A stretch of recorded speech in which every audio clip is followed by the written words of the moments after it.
लगा ये क्या है क्या है?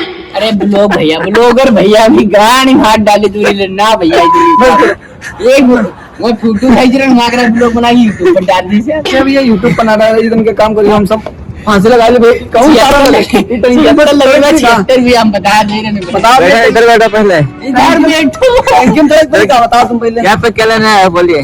हम लोगों के मम्मी पापा जानते जो करना कर लो पुलिस के पास जाना पुलिस के पास जाओ और हमारा मुंह में लेना चाहते तो मुंह में ले सकते हैं आप बताओ क्या करूँ यार दो तीन में से अपन क्या खाना तुम्हारे है पास?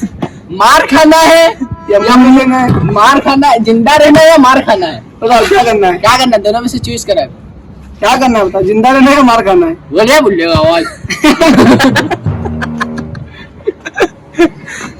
हेलो यार देखो ये हमारे अबे- साथ करी जा रही है बराबर। अभी मैं जाके गैंगस्टर का ब्लॉक चलाता हूँ गैंगस्टर को। ना ना तो इनकम लगा यार तुम सब अरे जा भैया लंदन में क्या रिश्ता है? यार भैया का जय जय बाय कर दो एक बार बाय। बाय जाओ, जाओ।